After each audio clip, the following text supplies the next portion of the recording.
Now, tax gatherers, as fearful as the IRS may be, to raise it to that level of wrath and vengeance seems to be going too far.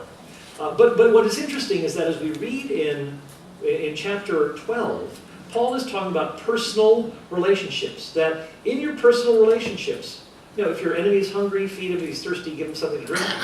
Again, notice it's quoting the Old Testament. It's not as though Jesus came up with this idea of loving your enemies and caring for your enemies. No, he's reflecting Old Testament theology.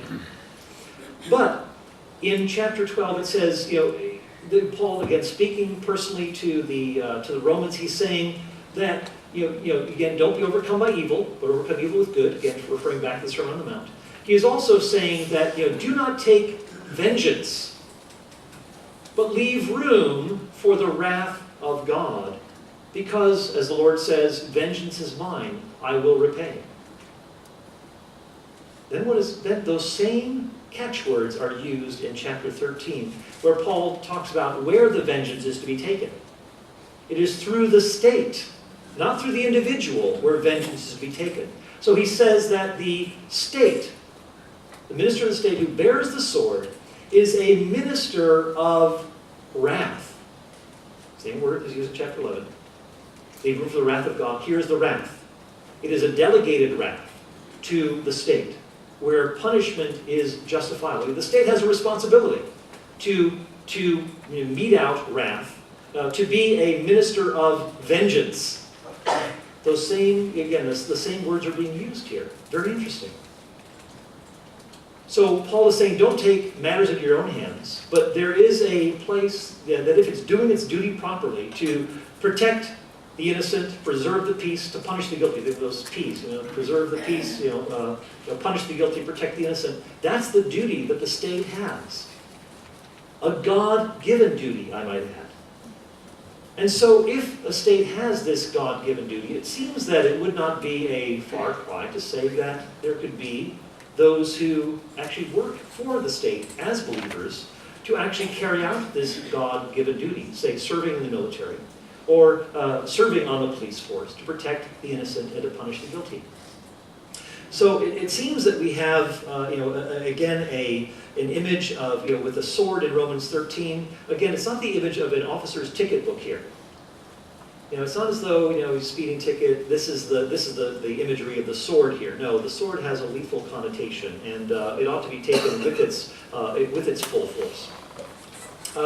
Also, what is very, very interesting is that you have in the New Testament a very positive view of soldiering.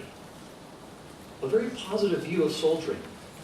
Now, all the people who are soldiers, it seems, they're people of faith. They're people, like, for example, those who come to John the Baptist. They ask John, what do we do? And he doesn't say, go and leave your life of sin. He says, don't accept bribes. Be content with your wages. But we're soldiers. This is lethal stuff here. Be content with your wages. Don't take bribes. Okay. What does Jesus say to the centurion who, in Matthew 8, when he says, I'm a man under authority. I know, when I say, come, they come. When I say go, they go. And so if you just say the word, I know my servant's taken care of. I know all about this stuff of authority. And Jesus says, never, Gentile centurion, never before have I seen such faith in all of Israel. Wow, he's commanding, or he's commending this centurion who's engaged in, keeping peace, sometimes using force to put down rebellion and so forth. He's doing his job. That's what he's supposed to do. That's what his God-given duty is. But Jesus also commends him for his faith. In fact, greater faith than any of those he has seen in Israel. Very remarkable. We also see that Cornelius is another one who is commended. He is a centurion. His prayers have ascended to God. And of course, we read about the encounter that he has with Peter in Acts chapter 10. Again, the same sort of commendation, a pious soldier. being highlighted. And of course, there's again this kind of imagery of positive imagery of soldiering, even though it's used in spiritual contexts of spiritual warfare and so forth. Again, it's not like Richard Hayes would have us believe that it's tantamount to prostitution. Like we're engaged in adultery for Jesus here. It's not spiritual. No, nothing like that at all. There is a positive view of soldiering, of the military. It's not as though this is somehow inherently immoral. And again, I know it's talking about spiritual warfare, but isn't it interesting that he uses this kind of language, this kind of imagery? Also, certain Old Testament texts suggest a pacifistic view of things. Not a non-pacifistic view, but more of a militaristic idea of a just war, if you will. Again, however we take Ecclesiastes 3:8, there's a time for war, a time for peace. Of course, there's a time to be born, a time to die, and again, there's debate about who is this teacher? Is he speaking from a godlike perspective, or is he speaking kind of his own cynical mindset? And again, if you read Tremper Longman's commentary on Ecclesiastes, which I highly recommend, he takes it that there are two voices, and I think it's pretty apparent that the teacher is more cynical. The vanity of vanities, and he thinks that if there's a God, it just seems like he's really set things up to really, he's really not really communicating well. That the just die, the unjust die, they all go to the same place. What's this all about? Kind of the cynicism. And he does say at the end of this teacher, the preacher, Ecclesiastes, he said some wise things and goaded people, in Israel.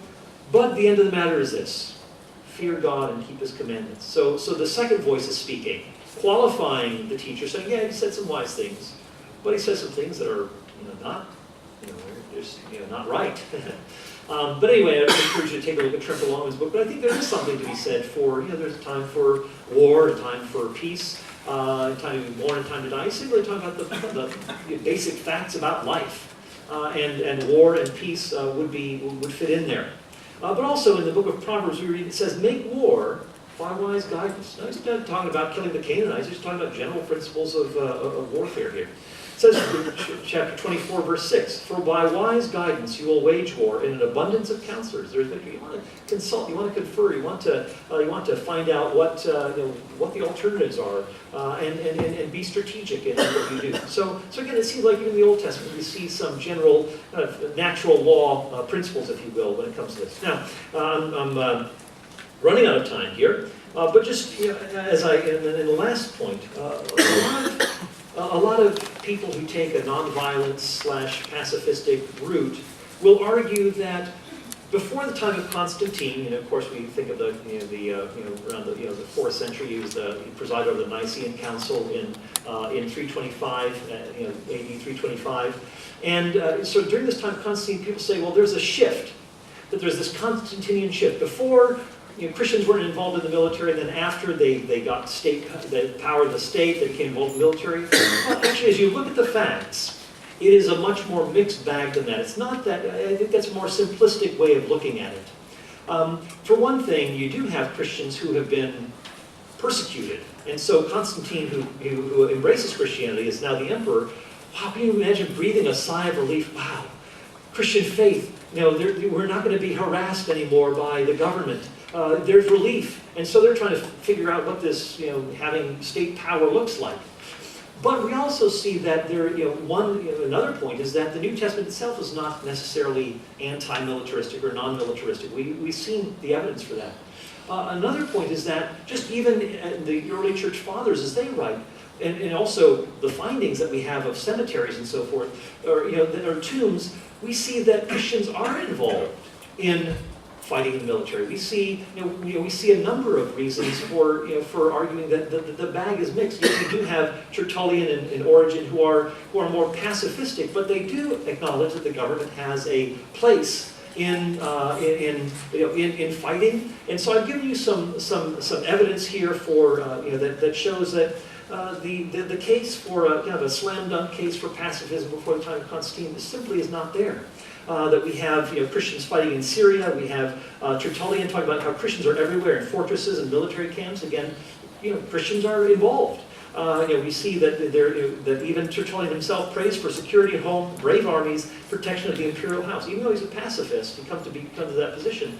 He does acknowledge that there is a place for praying for the protection of the government and so forth, and brave armies and so forth. So again, there are I've given you plenty more to look at here, but again I need to wrap up. But again, I hope that this has been helpful to give you a broad layout of the discussion, a bit of the lay of the land, as we look at the issues of pacifism, as we look at just war, as we look at terrorism, and how we as Christians ought to be engaged. Now, I know that there are some nitty-gritty questions that we can talk about, and so that's what the Q&A time is for. But I've laid out some of the principles, some of the groundwork that can be the source of some of the questions that will come from this point on. So, thank you very much for listening. It's been great to be with you.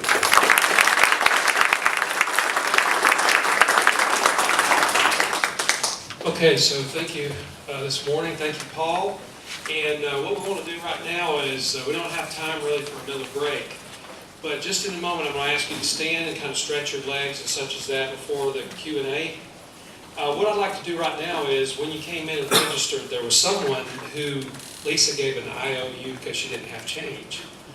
And so you can cash that IOU in right now for $5. And if you don't, then I'm going to write an IOU and cash it in myself. No. So what we'll do now is we're going to take about 5 minutes. We ask you not to leave because once we disperse, it'll take a lot of time to get back. So just stand up. Everybody, you can go ahead and stand up now, stretch your legs. And we're going to set up the stage here, and then we'll start the Q&A time. So if somebody could bring these 2 chairs. You were a little frustrated because we didn't invite you to be the speaker, so this is a question and answer time, and Jeffrey and Paul will be answering the questions. I'll be taking the place of Phil Donahue. So just kidding. So I'll run, if you have a question, if you would raise your hand and you can ask a question into the microphone, then we'll have it, as part of the recording. Yes. Can we get Paul to move over a little bit? Paul, to move more into over. the light. He's in the shadows. He's in the shadow. Thank you. Probably. If you're in the light. Okay. Stay in the light. All right. So. All right. Very good. Thank you. Here we go. All right. So, Jim. Just a very small, easy question at first. Paul mentioned that the Hebrews shared a language with the people of Canaan, and I just wondered what that was. It didn't seem like that would be Hebrew. Yeah, I mean, there is, of course, Aramaic is spoken, because you have the kind of the language that is going there. You have, for example, Hezekiah when Jerusalem is surrounded.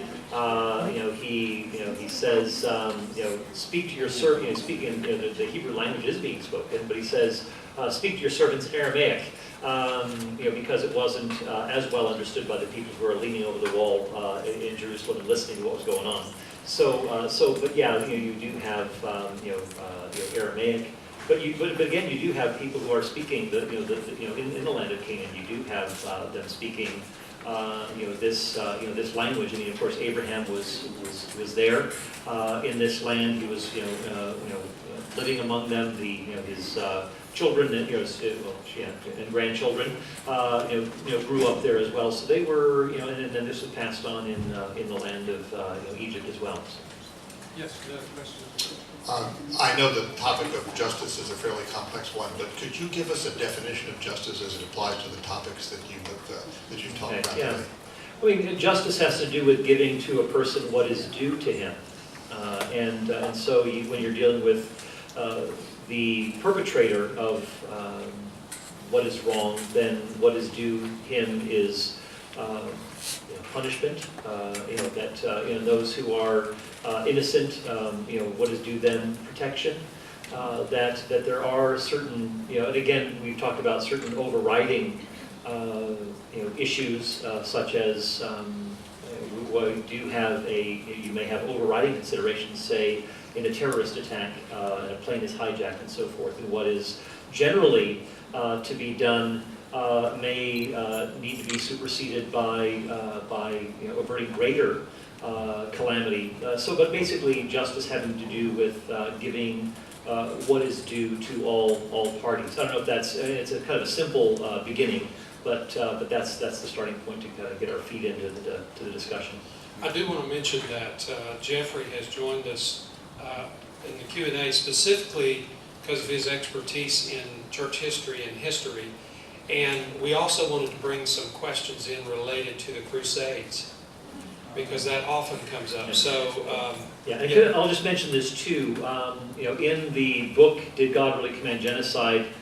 There are, I'll just to fill you in on this as well, and Jeffrey can mention the Crusades and so on. But in the the chapters of the final chapters, it's does religion cause violence? Are Yahweh wars in the Old Testament just like Islamic jihad? Did Old Testament war texts inspire the Crusades? And turning the other cheek to pacifism and just war, some of the things we talked about. So there's more to it than just the Canaanite question. But anyway, I just want to let you know that that's in the book as well. So. To make up, or to follow up on Bruce's question, just as a finer point, you make a distinguishing commentary, or you offer a distinction between justice and equity in the book, or do you see a distinction between the two? Yeah, I mean, we could. I can. Or Jeffrey, either one. Yeah. I mean, Jeffrey, I don't know if you want to jump in. I'm happy to do that, but I want to, get Jeffrey in on the conversation. But you're welcome to. Why don't you go ahead and address that? Yeah. Perhaps. Yeah, I mean, again, justice having to do with giving each person his due, and of course there is a certain the factor of equity that you try to treat well. For one thing, the image of God is informs us in treating people as God's image bearers. And that we, as we engage with one another, we take that into account. But some people may forfeit certain rights because of the behavior that they're engaging in. And so, for example, the Nazis, when you're hiding Jews in your basement, well, Nazis who want to come to take innocent life, they forfeit their right to the truth because of the evil intentions that they have. So again, there are some distinctions to be made here, but there's a kind of a general layout of what that looks like. I think another distinction that's probably germane to the general topic is drawing the distinction between the use of force as opposed to violence. Now, I think this is one of the Achilles' heels of the whole pacifist argument. They refuse to distinguish oftentimes between a prudent use of force and violence. To them, they seem to imply that all application of force is analogous to violence, and that strikes me as unrealistic and a distinction that we probably need to emphasize. All right, so my actual question, following up on Bruce. Another Yes. question. Yeah, that was a follow-up. Was going back to Dr. Copan, earlier in your first session, more so than the second, you talked about the term literally. The Bible says literally that we should wipe them out, the hyperbolic speech and all the rest of it. And I wondered whether or not, since all of the scripture written is literally written as it's written, or you can say it's written literally, how do we make the distinction, or do you have a point or two we can consider when we read it that, there's something about that some principle involved that we shouldn't take the term wipe them out totally to literally mean what it says. Right, yeah. Again, quick answer is, we do address some of these themes in the book. What I think it's helpful to distinguish between taking the Bible literally and taking the Bible literarily. That there are certain portions of Scripture we just don't take the Bible literally. I mean, when Jesus says, "Tell Herod that fox," now he's not thinking of some furry mammal. When we talk about the trees of the field clapping their hands, we're not talking about something literal here. What we ought to do is understand that the Scriptures are written in different genres or types of literature, and that these genres are like contracts that, that exist between an author and his reader.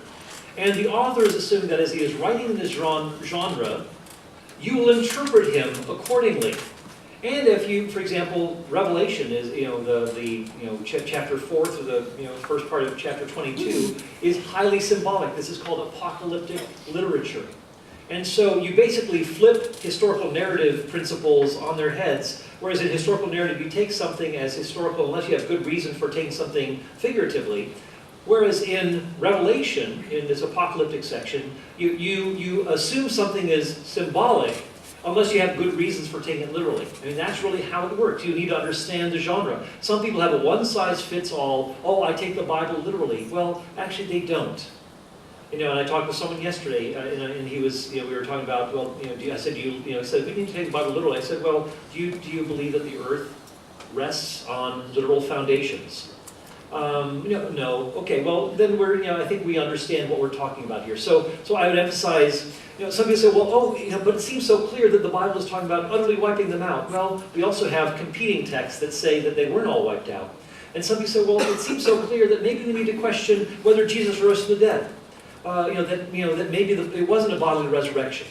Well, you look at what the Gospels say, and it's a uniform witness that, Jesus, the tomb was empty. Jesus says, touch me and see that a spirit doesn't have flesh and bones as see I have. That repeatedly Jesus is emphasizing the transformed physicality of his body. The witness is uniform. It's not as though, Jesus, you ask me how I know he lives with it. True. And that's all there is to it. No, the tomb was empty.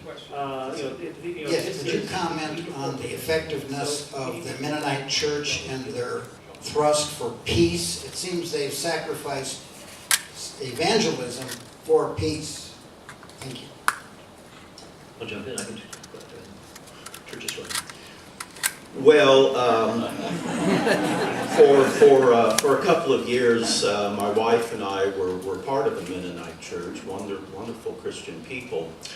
I would agree with Paul that the tendency of most pacifists is to read and interpret Scripture rather simplistically.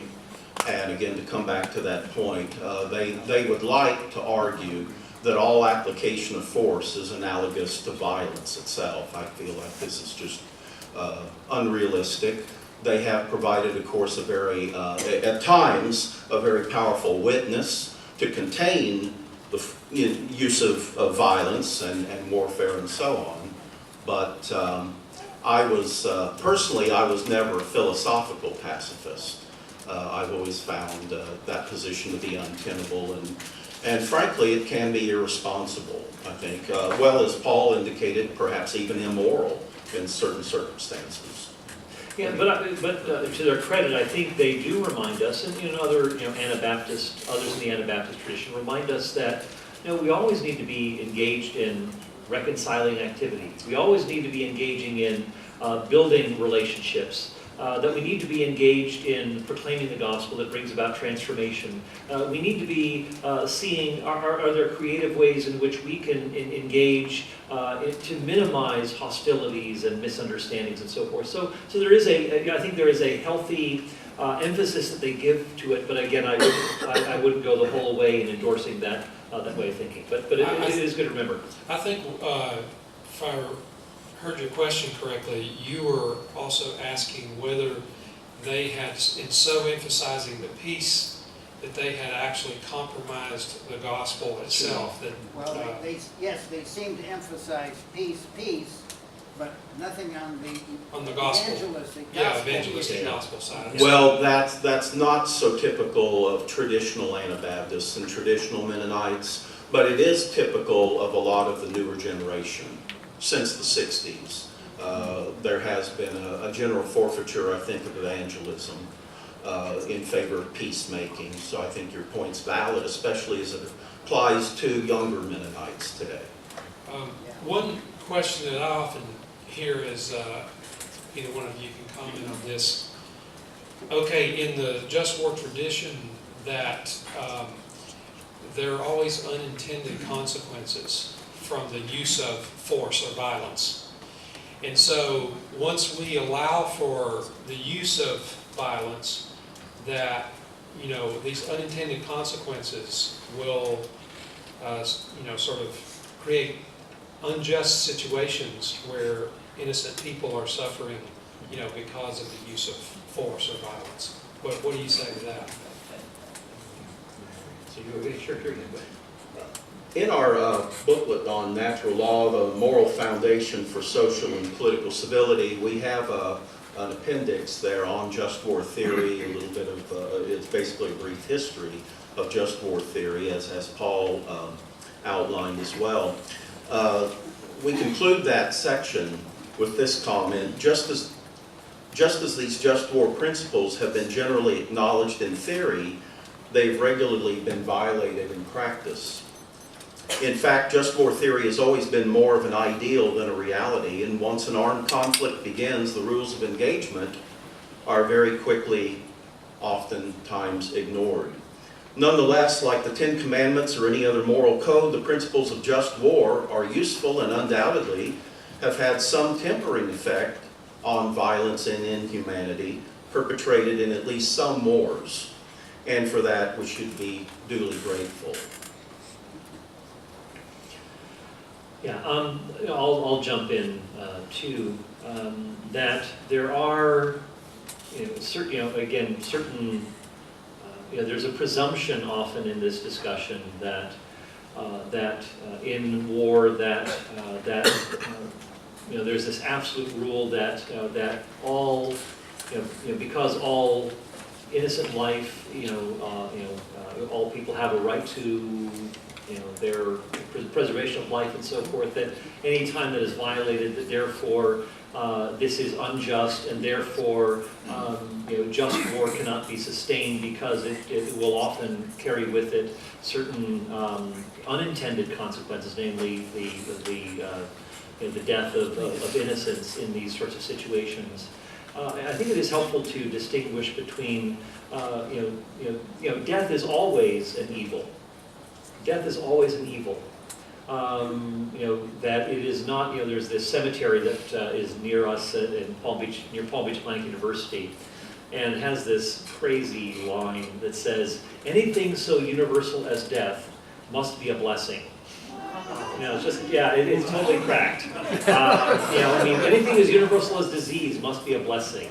It's just kind of fluffy silliness. But death is always an evil. Even when someone dies a natural death, that is an evil. It is not something that is seen as we should see as good. Now, when we were talking about when anyone dies in a warfare situation, who is innocent, yes, that is an evil. But the point is not to try to intend that evil, and we need to distinguish in the matter of intention.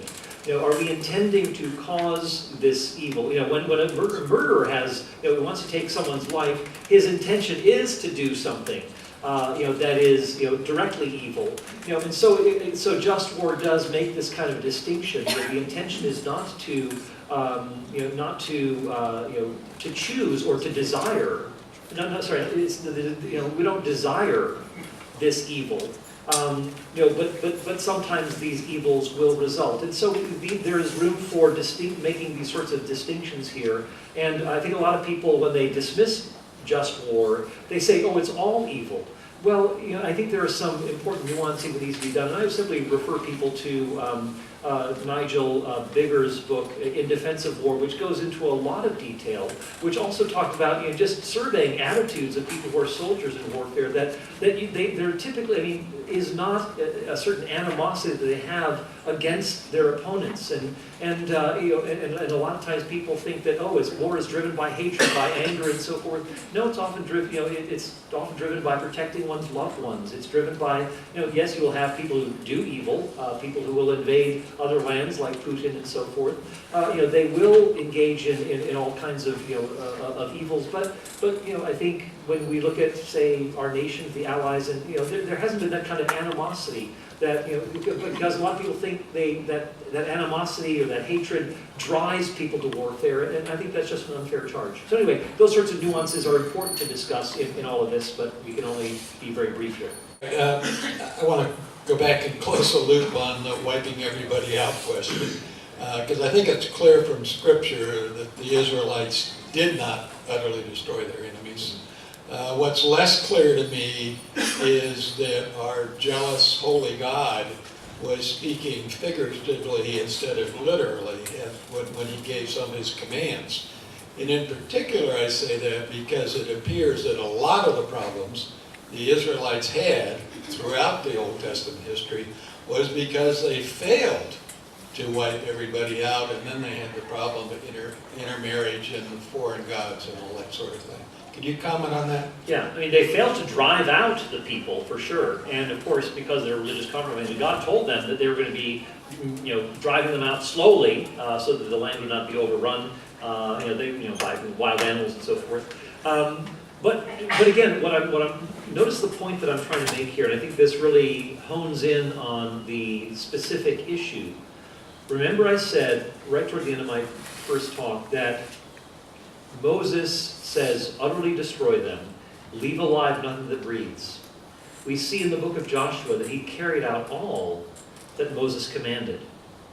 And we see, again, a lot of survivors in Joshua and, of course, Judges.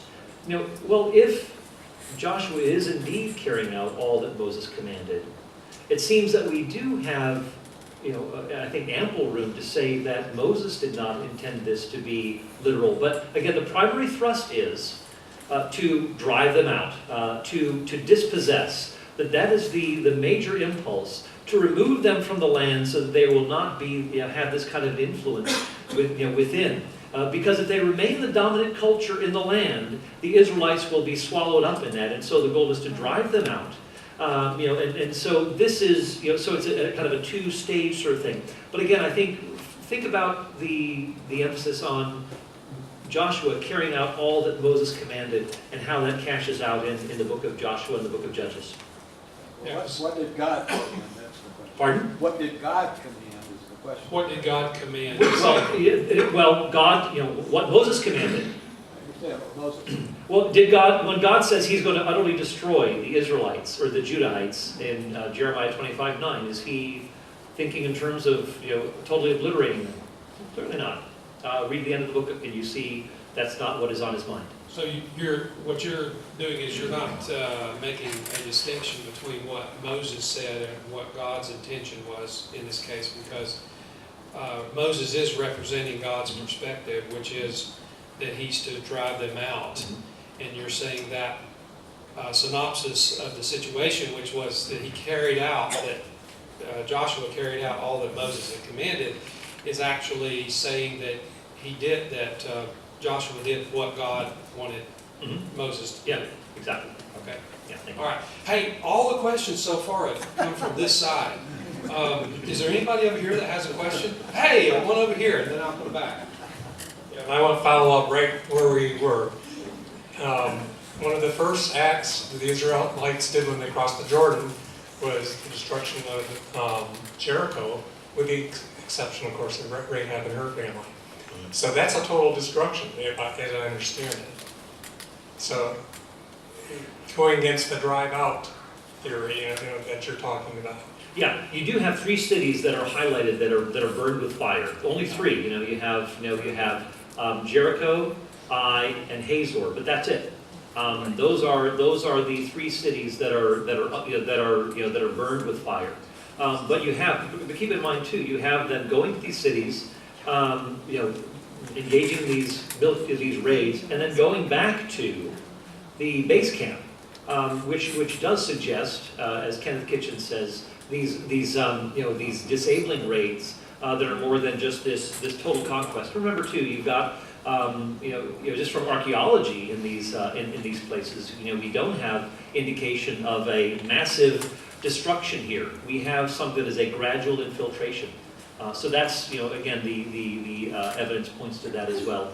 There's a book edited by Daniel Block, who's an Old Testament scholar, who it's on ancient Israel, whether this is kind of a myth or reality. I can't remember the exact title. I do mention it in the book, but in this book it does have a chapter on this whole thing that takes a couple of hundred years for this kind of a shift to take place. This is exactly what the archaeological record shows, that it wasn't this sudden military incursion, utter destruction, but it is a gradualistic infiltration, and that is reinforced by Judges 1 and 2, where they could not drive them out, they could not drive them out, they could not drive them out. And in your book, Is God a Moral Monster? If I recall correctly, don't you make the case that Jericho was probably not a large city, but more of a fortress? Yeah, and these are military citadels, and as I did say that they were where the military, political, and religious, powers were, and is also used for storing grain. So you didn't have civilians there. You don't have kind of status pottery found in these places. But this is the first line of defense for the people living in the hill country. So these were citadels, and Jericho's probably had about 100 or fewer people within it. So it was a smallish fortress. So just back, I'm over here. Yeah. So just back to back to what I think people are kind of struggling with is like your descriptions of the archaeology and all, what really happened versus what ought to have happened. I think some people are assuming that, yeah, you can describe from the book of Joshua or Judges, what did happen, and that wasn't this, conquering of everything and, over. Yeah. But what God wanted to happen, if they had really trusted God and put their faith in Him wholeheartedly, was they would have all been wiped out. Or they should have been driven out. That was the main impulse. That was the primary objective, to drive them out of the land. Well, I think what I know and if people were left behind, they left themselves in harm's way. Yeah. Okay. So I think what the tension is I think some people are saying that, I know you're using it for the driving out, but they're seeing the text where it says destroy, and they're not buying your figurative hyperbole idea, and they're saying, no, what God wanted them to do was to kill them all. Well, then they're left with the problem of how do you keep side by side, drive them out, and wipe them out. If you drive them out, you're not wiping them out. Well, when Muhammad was conquering, when the Muslims came to a town, they gave them three possibilities. You can stay and fight, and we'll wipe you out. You can flee, and we won't chase you. Or you can convert to Islam, and you can become one of us. So, you're saying that was the strategy of the Israelites too? I'm saying, was that God's intention? Was, okay, they can flee, but if they don't flee, then God says slaughter them all, because I want the board erased. Well, I mean, remember the primary the primary goal is to dispossess them, to remove them from the land, that the land has been given. Yeah. And yes, if they do stick around, then they leave themselves in harm's way. Yeah. They open themselves up to death. Yeah. So I think that's where the tension is that God would even if now we've got fewer people that we're actually doing it to. I think what people are struggling with, and what people struggle with, is even if there's only 2 or 3 of them left, the fact that you go in and say kill those people, there's a tension there. And hence, someone asked me to ask this question, which was, how do you define genocide? What would you give as a definition of genocide? Yeah, I mean the genocide is it's the intention of destroying a people, and so it is to remove them from existence, and so what we have here is again, if the emphasis is driving them out, and I do stand by that, and I think the scriptures do emphasize the language of dispossession, and again, which stands in distinction to death. that this is what they are to be they're to be thrust out. And the Canaanites too have their own warning, namely the signs and wonders that God has done, and that the people from like Rahab knows that the people from Jericho are aware that this is your God trumped the gods of Egypt, brought you out of through the Red Sea. The Gibeonites know this, the Philistines know this in 1 Samuel chapter 4, that this is the kind of God, and this is the God who is accompanying his people by these amazing signs and wonders. So there is certainly a sobering, serious warning that if people resist this, then they will be harmed. So we do say that this is a unique situation, one that is unique and unrepeatable.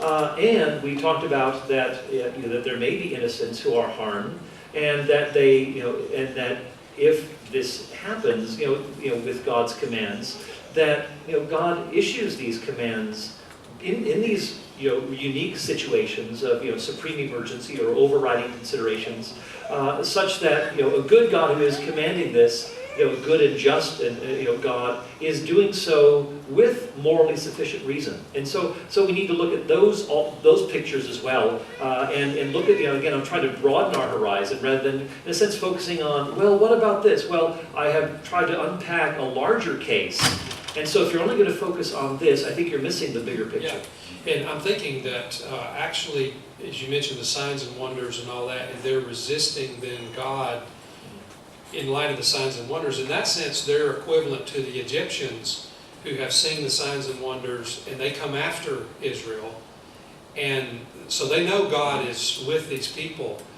And so at this point, they're actually opposing God. So once they hear, okay, God is on the move, he's with these people and all this, and they don't heed the warning, now they're actually opposing God. Yeah, excellent point. Yeah, and I would say too, Jesus engages in the same sort of language when he talks about the destruction that is coming to them because of their own resistance to Jesus. Matthew 11, woe to you, Bethsaida and Chorazin, if the signs performed in you had been performed in Sodom, in Tyre and Sidon, they would have repented in sackcloth and ashes. And so Jesus warns them that that there is this judgment coming. It is going to be widespread, significant, and it's going to mean a lot of loss of life, women and children included. So speaking to the question of Christians serving in the military and the police force, certainly the state has been given the power of the sword to enact justice and protect its people. But what about in a situation where the state cannot be relied upon to wage war justly or to use the police to actually enact justice? Yeah.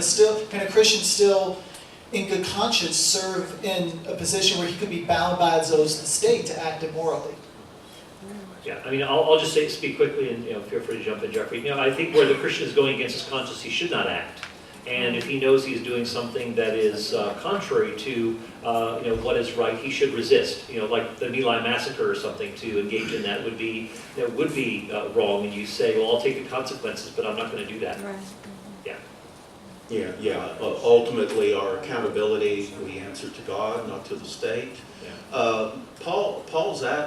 I thought Paul was absolutely correct in pointing out that this issue of Christian pacifism prior to Constantine is, frankly, it's an ambiguous issue. There's a lot to be considered. Now, it is true that we read accounts of Christians serving in the Roman military prior to Constantine, but we don't read of any Christians voluntarily joining the military. Now, again, we can't really make a case conclusively for silence. Perhaps these Christians serving in the Roman military prior to Constantine, perhaps those were new converts to Christianity. They converted while they were soldiers. There is no evidence of Christians voluntarily joining. But again, that does not make the case for pacifism, certainly. That's just a historical fact to be taken into consideration. Well, moving along in history a bit, if you could address the Crusades, especially in light of what Obama recently brought up at the National Day of Prayer, and how as we Christians that we can respond to that in an intelligent way, because this frequently comes up with those that we meet.